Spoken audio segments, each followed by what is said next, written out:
Welcome to LiveDaf, your online Daf Yomi Shir.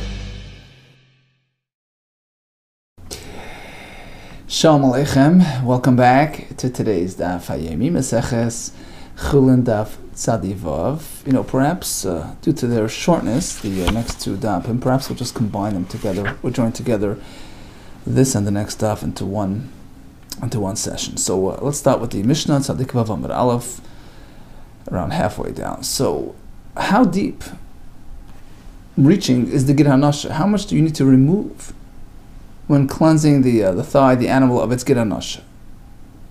We have Machlekes, which we already referenced several times in this perek. Says the Mishnah, Hanoitel Gid HaNasha. One who is involved in the effort of removing Gid HaNasha, he needs to know how deep to go. Tzarach she'idol es kulai. You have to make sure you extract the entire Gid HaNasha with all its tributaries, with all its fibers, from deep inside the thigh. And Rashi says this is the Stam Mishnah, the anonymous, unnamed opinion in the Mishnah, which is in line with Reb Meir, who taught us a couple of days ago. Tzarech lechatet. You have to dig deep, extract all the way deep inside. Tzarech lechatet achrav. He holds that the forbidden Gid HaNasha extends deep inside, deep into the flesh of the thigh. However, Rabbi Yehuda disagrees. He says all you need to do is remove the protruding section, all the way on top. That's all. The rest is okay. Rabbi Yehuda Kadei L'Kaim by mitzvahs netila, as long as he fulfills the mitzvah of removal, meaning just shave off the top, whatever's sticking out, and the rest is okay. So that's the first machlekes. Here comes a second topic in the Mishnah. Ha'ichel megid HaNasha. Kazayis. If one consumes Gid HaNasha material, the amount of a kazayis, which is the typical, minimal volume to be considered forbidden consumption. Seifek arba'im. So he gets, the 40 malchus for transgressing. Now, let's say achlai ve'im b'kazayis. He ate a full sciatic nerve, which happened to be small in size. It did not fill a kazayis. He's still chayav, because according to the shita here of the Tanakama, which will be disputed later in the Gemara by Rabbi Yehuda again, this opinion holds that a Gid HaNasha is a full entity on its own. So its prominence, its chashivus, compensates for its deficiency in quantity, for its lack of shiur. It's a bria, it's like a creature. It's a full packet, a full entity. And therefore he's chayiv malchus even for eating less than a kazayis, provided it's a full Gid HaNasha. Okay, that's the second point. And for the third and final point in the Mishnah, we have ochel mezeh kazayis and mezeh kazayis. Seifik shmoinim. So you had a kazayis worth of Gid HaNasha from the right thigh, umizeh kazayis from the left thigh as well. So Seifik shmoinim committed two violations, because according to Tanakama, both nerves, both Gid HaNashas, to the right and to the left of the animal, are asur. So Seifik shmoinim, so he gets a double portion of malchus. Rabbi Yehuda no. Only the Gid HaNasha on the right thigh is asur. And therefore, in this case, when he ate right and left, Eino Seifik el arba'im, only gets 40 malchus on account of that one prohibited Gid HaNasha. Here comes a story, Bar Piyuli. So this fellow was preparing some, meat. He was doing nikor, extracting the Gid HaNasha for Shmuel. Bar Piyuli Abakai, he was standing coming to Shmuel in front of Shmuel, Kamenaker Atma, he was doing nikor. He was cleansing the thigh of its Gid HaNasha. Havakol Goimle. And all he was doing was shaving off the top, instead of extracting what's inside. Amarle, so Shmuel says, dig deeper, chais, lower, go deeper, go down. Chais beit fei, go further in. Hashta, look, had I not witnessed this, you would have fed me something which is forbidden. Hashta, if now lechazisicha, hadn't I observed you, safisa, you would have served me, safisa li surah, something forbidden. Irsa, so, or Bar Piyuli got frightened. Nafas sakinim yad, and he dropped his knife, thinking that Shmuel suspecting him of wrongdoing, of being some, dishonest. person. Amar Lacey says, no, loy tirsus. Don't worry, don't be scared. I wasn't trying to accuse you of anything. I understand where you're coming from. There is a difference of opinions, and you were taught the other shita, the Eirlach, the one who taught you the Gid system. Ki Rabbi Yehuda Eirlach, he taught you like Rabbi Yehuda, in line with Rabbi Yehuda's opinion, that only the upper part is a problem, and that's what you were working with. But my opinion is like the Tanakama, that the entire Gid Anasha is Asr, and therefore I'm insisting that you clean out the entire thing. Amar Rav Sheshes comes Rav Sheshes and explains, my the shakal bar piyuli, the section that bar piyuli had shaved off da'iraisa. Rabbi Yehuda. That's the part which is only asr min ha-Torah according to Rabbi Yehuda. So according to Rabbi Yehuda, that was forbidden min ha-Torah, and that's what he attempted to remove. Ask the Gemara, what do you mean to say? Mechlal, do you mean to say the shear?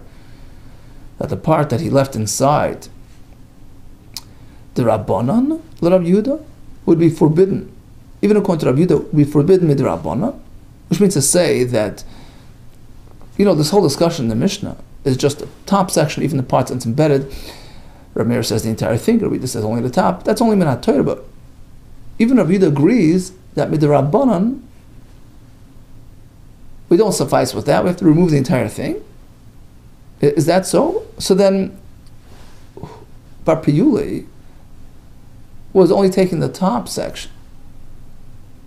And apparently that's how he was taught by his teacher. Ela da'irlei, so whoever taught him to just suffice with shaving off the top, Kaman Oirlei. Who was he going like? Which Shita? Which opinion was that in line with? Because you're telling me, at the end of the day, you have to remove the entire thing. Even according to Rabbi Yehuda, it's also Midrabban. Elam Rav Sheshes, the Gemara switches it. Says Rav Sheshes.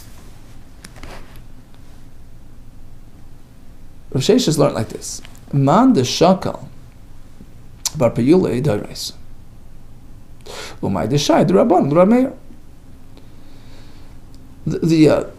The section that Rabbi Yehuda took, that's what's forbidden min ha-Torah, according to Rabbi Meir and according to Rabbi Yehuda. Umay de shayr, the thickness, the part that he left inside, the Rabban Rameir, was forbidden according to Rabbi Meir, but only with the Rabbanan.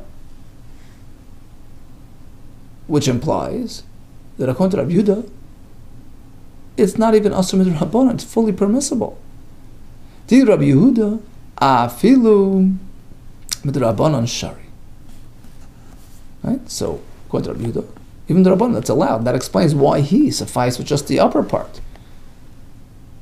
He was taught in accordance with Rabbi Yehuda, who says the part that's in the flesh is mutter even the Rabbanan.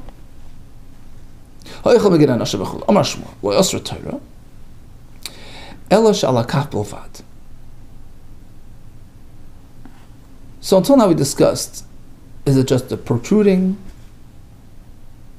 part, even the part that's embedded in the skin, the flesh? But here comes Shmuel, he says, another factor. There's another factor at play. Only, the Gid Anasha travels, right? It starts at the spinal cord, right? Branches off through the thigh bone, down the leg, right? So which part of that route, which part of that trip, which section is asr? Only the part that's sitting over the kaf, that circular section of meat over the thigh bone. Shenemar, as the pasuk says, al kaf hayarech. We don't eat the Gid Anasha asher al kaf hayarech, which tells you only that section is asr. Amar Papa Tanoi. Actually, it's a machlekes Tanoi. It's only the Rabbanan who limited to the kaf hayarech section, whereas Rabbi Yehuda actually says it's not limited to the kaf hayarech. So now, before we elaborate on this point, we'll circle back to the middle halacha in the Mishnah, the question of volume. Does it need to be a kazayis, or even just less than that if it's a full, Gid Anasha, Bria, right? We discussed that in the Mishnah. So this brisa opens with that halacha. He ate the full Gid Anasha, but it was a mini Gid Anasha. It had no kazayis worth of material. He's still chayav because of its chashivas, its prominence, which makes up for its loss of value. Rabbi Omer, no, acheba kazayis. It's just like any other piece of flesh, has no prominence. It's not considered like a bria, like a creature, like its own entity, and you need to have a kazayis of material to be chayav. Oh, my time of the Rabbanon. Why do Rabbanon obligate him? Hold him accountable for less than a kazayis. Bria b'fnei atzmahi. It's its own entity. It's like a creature. It's like a lizard, on which there's liability, even if it's less than a kazayis. We turn the page. Rabbi Yehuda achila ksiva. No, Rabbi Yehuda says, look at the pasuk. It says, al ken lo yoyichlu b'nei Yisrael. The term achila is related to Giran and we know, halachically speaking, whenever we relate to the experience of achila in the Torah, whether in a positive sense, eating, matzah, it has to be a kazayis. In a negative sense, eating forbidden food, it has to be a kazayis for it to be liable. Achila ksiva. It's no different. Unless it's a kazayis, it's not liable. Rabbanan respond. What do they do with the lashon achila? No, it's not coming to limit it to a kazayis. Rather, the pasuk is teaching us a different point. It's the opposite. Rabbanan hahi achila. The point of achila is to say dechi isbe arba v'chamisha zeis. Suppose the Giran is a jumbo sized Giran. It has 4 or 5 olive worths of volume within it. Does he have to eat the entire thing? No. And you only ate one section, which is just a kazayis worth of that huge Giran of achal. Kazayis, he's still mechayiv, he's chayiv. So it works both ways. Either or. Either he had an achila experience, which is typically a kazayis, or he had a whole Giran. He's chayiv even if it's less than a kazayis. Rabbi Yehuda. No, Rabbi Yehuda already used the word achila to indicate that it has to be a kazayis under all circumstances. How does he know this new point? That by eating even a portion of a Giran is chayiv me'asher al kaf hayorech nafka. The pasuk speaks about the Giran sitting on the kaf hayorech to tell you don't need to eat the entire length of a Giran, even just a small section. His chayiv, but provided there's a kazayis. V'rabbanon. What do Rabbanon use this term for, the lashon al kaf hayarech? Hahu.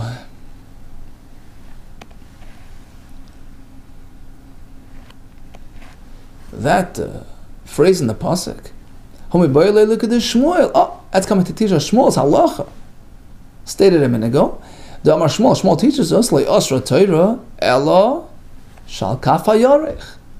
Only the section of the nerve which is situated on the yarech, that's forbidden. Here we go. So that's the source for Shmuel's halach. Asher al kaf hayarech. Rabbi Yehuda, he disagrees. He says no. Hayarech siv. Hayarech says the entire thing, the entire length. The kula yarech. Not just this little section is asr. Entire length is asr.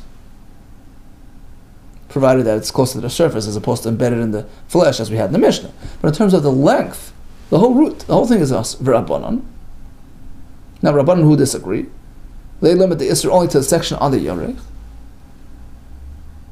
What do they apply the term ha-Yarech for? Rabbanon ahu, they pasha the Isur b'kula Yarech. To help you identify which nerve, which one of the two nerves, the two sciatic nerves sort of side by side. The internal one which runs along the bone, a longer one. You have the external one which is close to the surface, which is shorter, takes a shorter route. So which one of the two is asher minat Torah? The inner one.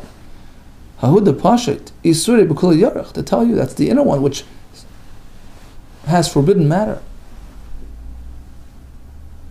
and extends throughout the entire yarech. The pashet isuri b'kul yarech.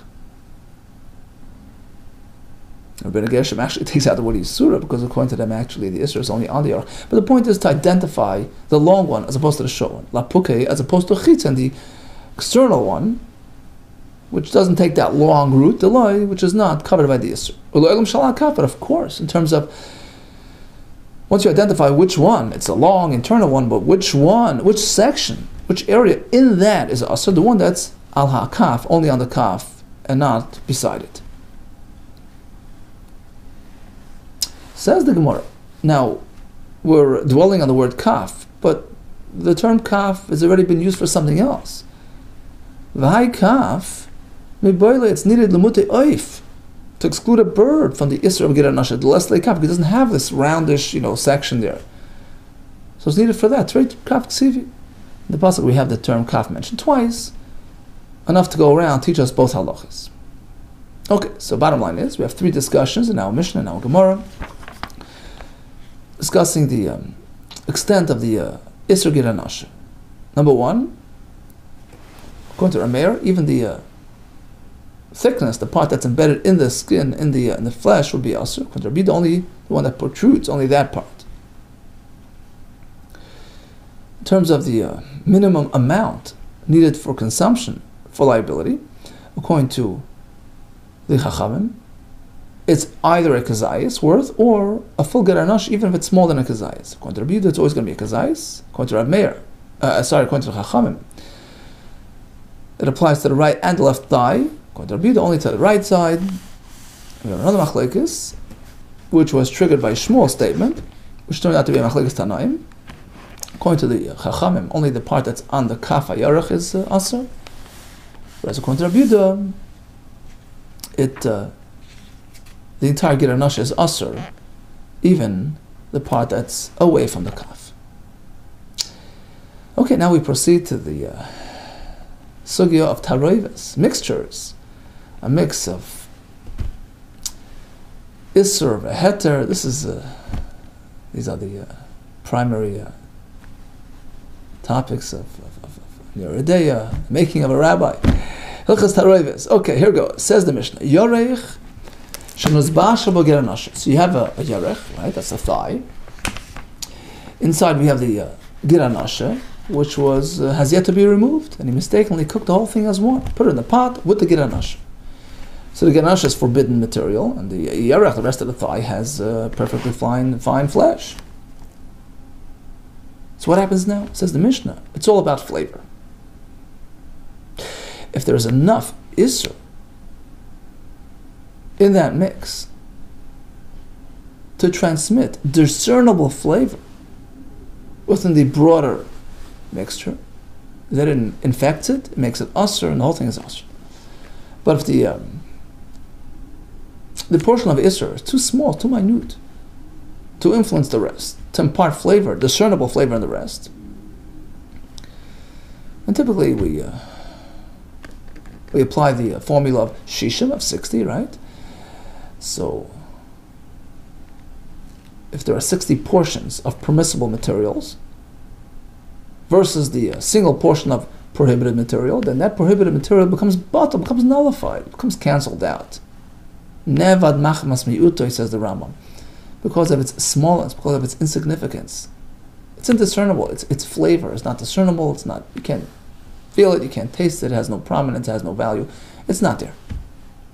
By the way, talking about nullifying flavors, it's not to say that the flavor is gone. I mean, it's there. In fact, there's a famous parable from Chaim Brisker, Chaim Soloveitchik, big guy, and he says like this. He says, people may think that when you have, bittul b'shishim, the isser disappears. He says, not so. I'll prove it to you. He says, let's say you have a mix of 61 different types of food. So in our language, let's say you walk into an ice cream store with 61 different flavors, take a bucket, take an ounce of each, chocolate, vanilla, this, that, peanut butter, right? An ounce of each, for a total of 61, you mix it all together. Now, according to the analogy that bittul b'shisha means that it's totally gone, disappears. So this mix now should have no taste at all. Chocolate's gone, vanilla's gone. It should be tasteless. Is it so? Of course not. It's very tasty. It's a confusing, mixed taste. Well, it's very tasty, right? Says Reb Chaim, the same thing with bittul b'shisha. It doesn't mean that the meat is batal, means it disappears in the milk, or vice versa. It just means to say it's not discernible. It's no longer unique. You can't identify it because of its smallness and volume. So it's there, but it doesn't have its own yichus, its own identity, its own lineage, its own independence. It becomes mixed in, nullified. and sort of secondary to the other overwhelming flavor that overwhelms it. Interesting insight and clarity on the whole topic of Bittul B'Roif and Bittul B'Shishim. Actually, Bittul B'Shishim, yeah. Bittul B'Roif is a different concept. Okay, continues the Mishnah. Yorech shenes bashal b'giranash. You have the yorech, the thigh, in which the giranasha was left, and it was cooked together. In yeshba b'neis and tam, there's enough in the git to impart flavor. It's big enough to be discernible in the mix. Harizu asur, the whole mix is also, the whole flesh is also because of the giranasha that infected it. Keitad mishar and oisa. How do we estimate this? Kibasar b'lefes. You see, you can't really. If you taste the yerech, you can't really taste it because the gir and the yerech have the same flavor. They're both meat material. So the only way to really set this down is to give us a formula based on basar b'lefes. Suppose the gid would be basar, would be flesh, right, meat, and the yerech would be lefes, turnip, some sort of some sort of vegetable, right? So, if this amount of basar will be discernible in this amount of lefes, corresponding to the gid with the yerech, right? Will be discernible, then you're in trouble. And you know it's asr. But if you would have this amount of basar equal to the amount of the gid mixed into the lefes, the same quantity as the rest of the yarech, and you would not discern it, then it's nullified. And Farshim explained that this is the formula. The Chachamim, Rashi explains, they received the halachah Moshe Sinai. It's an absolute formula given by Hashem to Moshe Rabbeinu, and the Mefarshim explain, many Rishonim say this is actually, it corresponds with the formula of 60, of Bittul B'Shishim. So if the lefes is 60 times the basar, you will not discern the flavor of the basar and the lefes. Continues the Mishnah.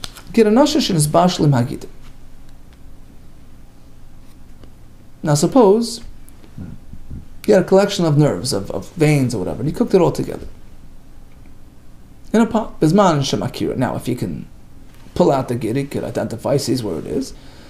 So you get that out of the way, because if it's still around, it's not going to be bottled, right?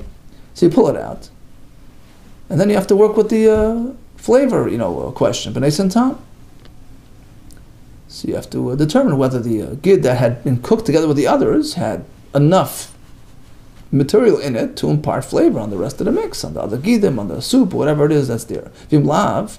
Now let's say you can't pinpoint the gid anash. He doesn't know where it is. It's all mixed in. Kulun asur. He can't partake in any gid. Maybe this is the one that's asur. Okay, so he knows he has to throw out the hard materials, but in terms of the soup there, b'nei and tam. Again, that's not actual gid anash. It's just been flavored by gid anash. So if it's flavor is discernible, then it's asur. Otherwise, it's nullified. And the same applies to other mixes of isur v'heter. V'chein chaticha shel nevela, a piece of a nevela. V'chein chaticha, likewise, a piece shel dog tami on kosher fish. Since bashlam chatichos that will cook together with other permissible materials. Mash makirim, when you can discern the actual piece that's asur, you pull that out. So that's out of the way, and the rest you have to evaluate whether there's flavor that stayed behind. B'nei and tam, v'im lav. Suppose he cannot figure out which one is the forbidden fish. Now kulan asuros. He must refrain from all the fish that's there. And regarding the actual liquid, the varoitev, b'nei and tam, again, it depends on whether there was flavor. Amar Shmuel, loishan. When does the Mishnah say that a gid anasha will impact the entire thigh? Elishin is bashalba. That's only when it was cooked together with the rest of the thigh, and the cooking process mixes it up, distributes the flavors, which get transported through the entire entity. And since the gid anasha gave off enough flavor, which is discernible on the rest, it's asur. Aval nitzlaba, but suppose it wasn't really cooked. It was just roasted in the thigh. Then there is no distribution of flavor. Rashi actually says nitzmas b'soicha. It actually it hardens it. It shrivels it. It doesn't It doesn't open it and distribute it to the rest. So in this case, you're safe. Aval nitzla baf was just roasted inside the thigh. Just peel off the flesh, eat it. Ad shemagel gid, until it gets to the gid, which of course is asur. And the Rishonim explain, doesn't mean literally all the way to the gid, because the last layer of basar sitting on the gid, it's called kedei khalifa, peeling. So that little sort of layer right adjacent to the gid is also asur, because even when you roast, there's some slight transfer of flavor to the material adjacent, right next to it, touching it. So that part, of course, is off limits. The Gemara just means that you peel the rest until you reach very close to the gid, and that's asur. But the rest of the basar is unaffected, because, roasting does not have that same distribution effect like cooking. So the Gemara, is that so? That roasting isn't so, problematic? But Amar Rav Huna teaches us, Gedisha tole bechelva. So you have a gdiya goat, which was roasted with its chayla, which is with its forbidden fat still inside. Asur le'echel, you can't partake from the entire thing. Even the tip of its ear. Why? Because the chayla, the fat, travels around and permeates the entire animal. And here we say, the thigh roasted with the gid is safe. We turn to the next page. Says the Gemara, Shani cholad mifat. A gid is different than chaylev. Shani chaylev. Chaylev is very different. Chaylev is fatty material. Makes its way around. Rashi says, mebat space v'hoylech. Mispashab chal abasra, bubbles its way around the entire goat. Says the Gemara, ubechaylev asra. Okay, so now you're telling me that chaylev, cooked inside permissible material, permeates the entire thing and it makes it asra. V'amar rabba, barachana. There was a story of the Hava Kamed Rabbi Yechon. There was a story that was presented to Rabbi Yechon, the Knishta de Moin. So Rabbi Yechonon was there, and it was a place called Knishta de Moin, and a shul in the town of Moin. Begdisha tzalei bechelboi. Sounds familiar? A goat that was roasted with its chaylev intact. V'asu v'shaylu Rabbi Yechon. They presented the question to Rabbi Yechonon, can we eat it or not? V'amar, he says, no problem. Peel away the good stuff and leave the chaylev behind. V'aymer koylev v'aychal. Peel away the basar, eat it. Until he gets to the chaylev, and that part you cut away. Apparently, even chaylev doesn't present a problem when it's roasted. It was a poor quality, a weak, goat. In which case, the chaylev there didn't have high, fat content, which can permeate the entire goat. So this sort of fits with the first halacha as well, the giranash. We're differentiating between, two types of forbidden materials: fatty materials and unfatty materials. So unfatty materials like this chaylev here, which wasn't, or the giranash, which is just a plain, nerve or vein that doesn't have an effect on the entire piece by merely through the roasting experience, as opposed to true chaylev, which does. So that's one solution. Rav Huna bar Yehuda Amar, he says, I'll tell you another, here's another explanation. Kulya bechel bahava, he says it was actually, the story that Rabbi Yechon, who permitted the rest of the animal, was speaking, where the goat was roasted with its kulya, the kidney with its chaylev inside. Kulya bechel bahava v'sharya, and he allowed it. You know why? Rashi explains because there's a membrane, unpermeable membrane, which protects. Sorry, so actually he learns that it was a kulya b'chel. It wasn't a full animal. It was actually just the kidney. Okay, so again, according to Rav Yehuda, they didn't roast the full animal. It was just the kulya with its chaylev. They roasted a kidney with its fat intact, and the chaylev there is forbidden. He's still allowed to eat. He allowed them to eat the kulya because there is a membrane which makes this partition between the kidney and the surrounding chaylev. So the chaylev didn't really penetrate into the kulya. Rabban Barav Ada Amar, he gives another solution. What happened there? Kilchas bilfas hava. It wasn't really meat at all. It was actually fish. Kilchas is some sort of unkosher variety of fish. Bilfas in a pot with meat. Okay, so they cooked it together with kosher material hava. V'asu shailua l'Rabbi Yechon. Okay, in the question was presented to Rabbi Yechon. What should we do with this meat? He didn't say outright, go eat it. He says like this: let a guy sample it. We can't sample it because it's possibly usher, but give it to a non-Jewish chef, a professional chef, who certainly has his professional interests in mind. He's not going to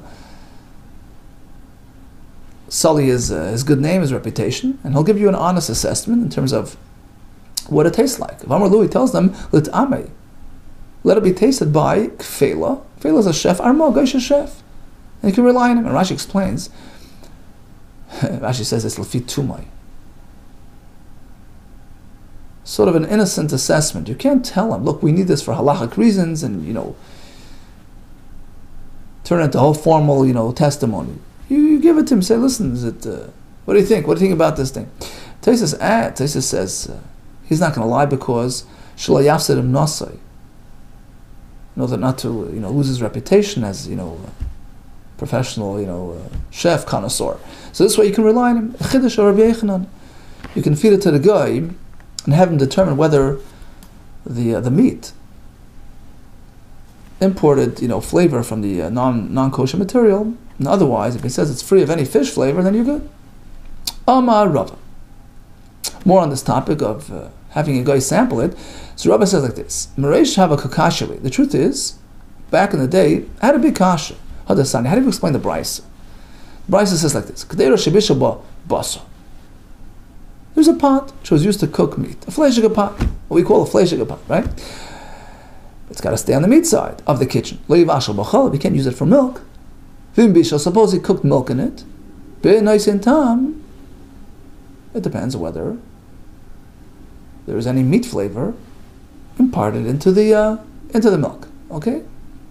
Likewise, truma, a pot used for cooking truma, which is only suitable for a kayin to eat. Lo yivashal b'chulin. A Yisrael can't use it for chulin because he can't eat it if there is truma in there. Vim bishal, but suppose he used the same pot for chulin. B'nais in tam. Once again, it depends on the presence of flavor. Now, how do you determine it? Bishleim truma toim l'kayin. Understand the question of the truma could be given to a kayin who can eat truma and chulin. Have him taste the chulin and see if there's any truma flavor in there. Okay, that's good. El basar b'chalav man toim. Like, who's going to test the basar b'chalav to see if there was any flavor transfer? You can't eat it if you're eating it.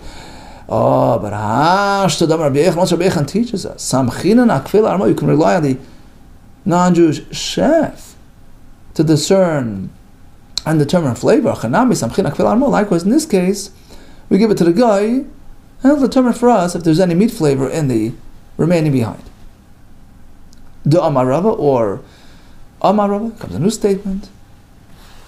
What is the rule of bittul? Amar Rabbanan B'Tama.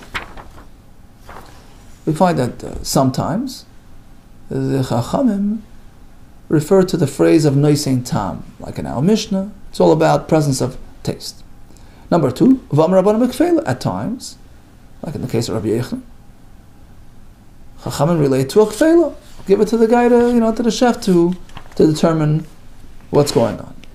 Return to Talmud Beis. And furthermore, V'amar Rabbanan B'Shishim. At times, like in Masechus Avodah Zarah, the Gemara paskins that mixtures and taroives are determined by the shishim rule, the rule of 60.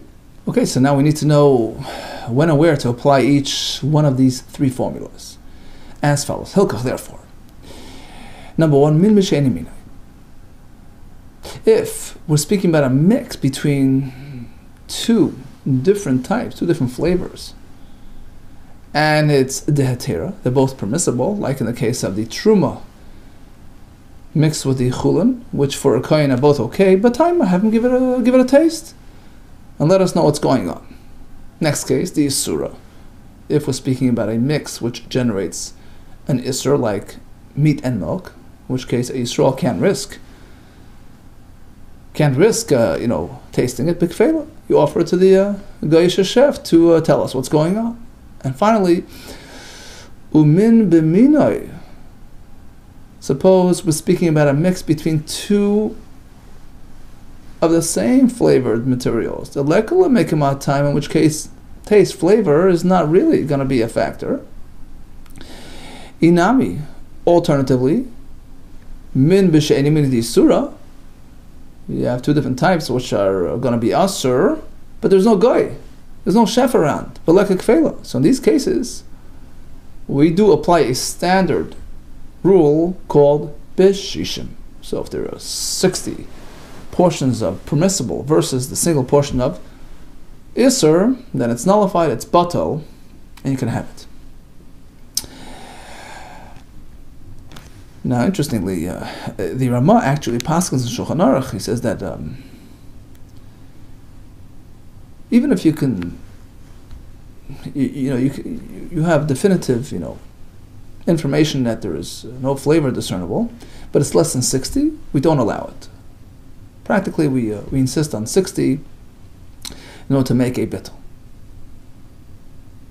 So here comes the story. Hanu at mahasa. There were these thighs, right, the hind sections of the animal, which still had the giranasha intact. They were salted. They were heavily salted. Bay in the household of Reish Galusa, the head of the community in Bavli, begidanasha, with their giranasha inside. They didn't cook them yet. They didn't roast them, but they salted them. No. So what happens now? Do we say that the flavor of giranasha was now distributed and permeates the entire thing, or salting perhaps does not have that permeation effect? Ravina Asar, he forbade consumption of the flesh because they absorb the flavor of the giranasha. Rav Acha bar Rav Ashi Shari, he allowed it. Asu Shailua, they went to ask Lamar bar Rav Ashi. Amrli, he says, Abba Shar, my father Rav Ashi allowed it. Amrli Rav Acha bar Rav.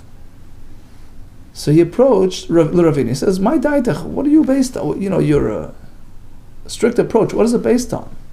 Why would you say that salting forbids the entire thing? Is it based on Shmuel? Shmuel teaches us maliach, when something is heavily salted. It's as though it's heated up and cooking. Kavish, likewise, if something's been pickled, sitting in seasoning for a long time, it's treated like it was cooked. So the heavily salting and the heavy salting and the pickling effect is similar to cooking, and right.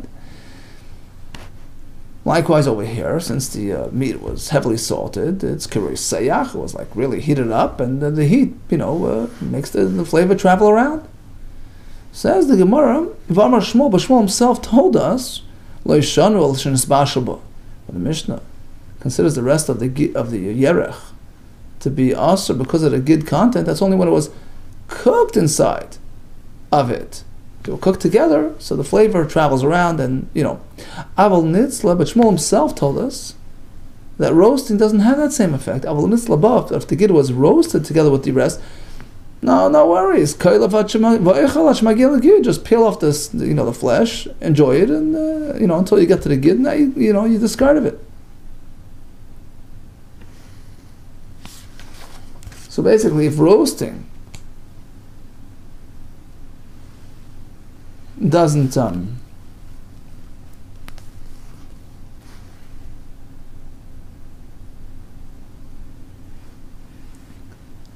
forbid the rest of the gid, so likewise salting shouldn't be any worse than roasting, right? It's not cooking. Cooking is different. Cooking, the liquid, makes the everything travel around. It permeates. It gets spread around. But roasting or salting doesn't have that effect. Okay, so perhaps you'll say, when Shmuel says that maliach is kareseach, salting is like reseach, like heating it up, he meant to say like it was cooked up. When he said kareseach to mavushal, it was like heating through cooking. So perhaps we can propose that salting has a greater effect than just roasting. But that's not so. Take another look at Shmuel's statement. He says two things. Kavush is kimavushal, right? So kavush is like mavushal. The pickling system is like a cooking system, similar experience. But maliach was not equated to cooking. He equated it to reseach. Yeah, there's intense heat, there's acidity, there's all that, but it's not like cooking. He made two different equations, right? Kavish is k'mavushal, that's matched with mavushal, but maliach is not matched with mavushal, matched with reiseach. So you can't say, perhaps you'll say, Mike Kuresech, the Ka'amar, when he said maliach is Kuresech the mavushal, it's like the heat of cooking. No, with the Ka'amar, but since in the second part of the statement he says Kavish, Haru k'mavushal, pickling, has the same effect as cooking. Machal, apparently, the Resech, the Sli Ka'amar, when he said maliach is equated to Resech, he didn't mean the Resech of cooking, he meant the Resech of roasting. It doesn't have that permeating effect. The Resech the Sli Ka'amar Kashi, in fact, that's a Kasha that's unresolved. Amar B'chanina. How do you reckon the volume of 60? Amar B'chanina, Kshem Yesharim. When we tally up the numbers, Misharim Bereitiv. So you have a piece of unkosher material, unkosher meat that fell into a big soup, which has meat, which has water, which has vegetables, which has the actual pot itself also, which has flavor inside it. You count it all in, you combine all that. So the sum total of all the permissible materials will gang up on the Isra, and if you have 60 times as much, it's batal.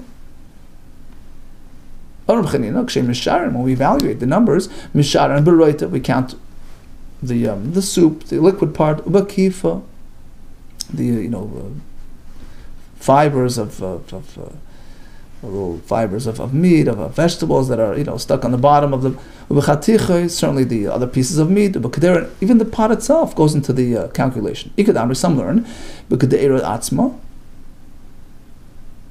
He meant to say that we calculate the actual pot material as well, which had absorbed at an earlier time, has flavor within it, or perhaps the actual clay itself has flavor.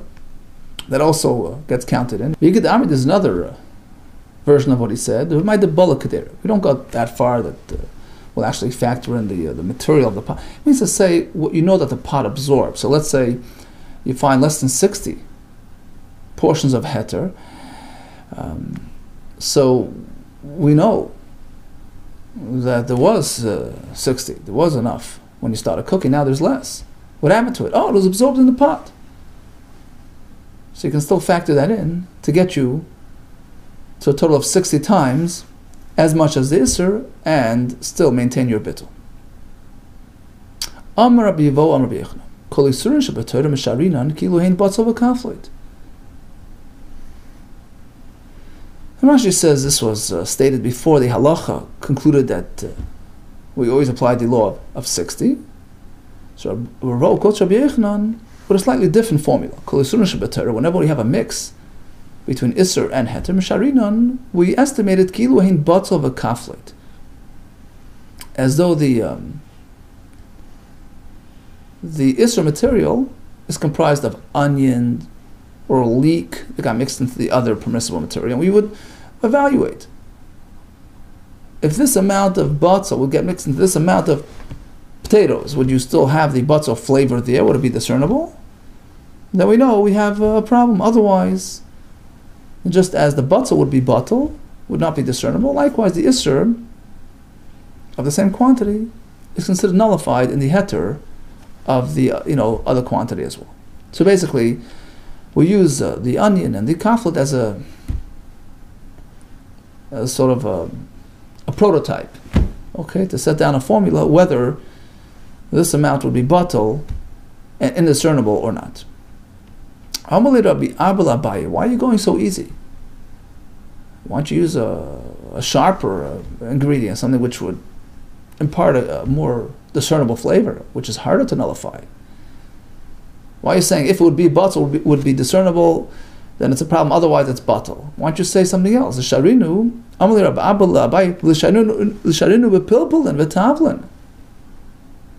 Why don't we use peppercorn, spices as a prototype? Those that are mixed into even 1,000 times as much don't become batal. They're discernible and enduring. Amalisi says it's not necessary to go that far. Shiaru Chacham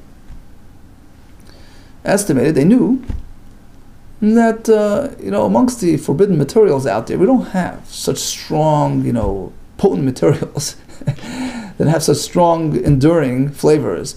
De'ein noisan tam b'yisurin. Amongst all the yisurin, there is no flavor, a producer, yoisim batzal v'kaflet, stronger than the flavor of the onion or the leek, and that's why it's adequate to be used for it to be used as a formula regarding any Isser had to mix up. But Rashi concludes that actually halacha l'maisa we work with the 60 rule all around.